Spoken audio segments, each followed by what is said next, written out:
आणि तिने विचारलं की अगोदर काय काय काय नेमकं झालं होतं मला दाखव. मग कोणाला सांगता येईना, हे इतकं जुनं झालं.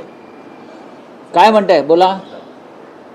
एक तर पहिल्यांदा टीजर आपला प्रसिद्ध झाला आहे, चांगलं मराठी टीजर, आणि त्याला चांगले लाईक्स पण मिळताना दिसून येत आहेत.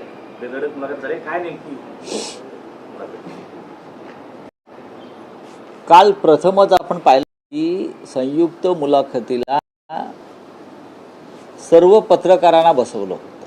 पहा, एक ऐतिहासिक मुलाखत घडताना कशी दिसते आहे. दोन धुरंधर एकत्र आले, मुलाखत देणारे आणि मुलाखत घेणारे सुद्धा. आणि एक महाराष्ट्राच्या दृष्टीनं त्याला आम्ही महाराष्ट्राची मुलाखत म्हटलं. ही मुलाखत महाराष्ट्राची, कारण महाराष्ट्राला जे जे प्रश्न पडलेत आणि महाराष्ट्राच्या संदर्भात ज्या ज्या समस्या आहेत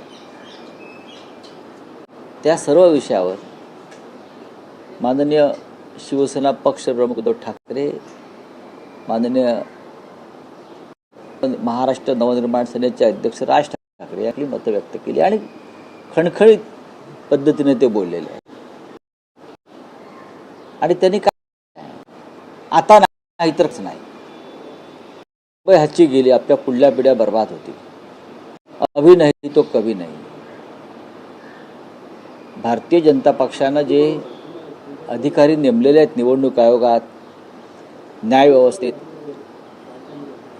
प्रशासनात, राजकारणात, ते मराठीच आहेत.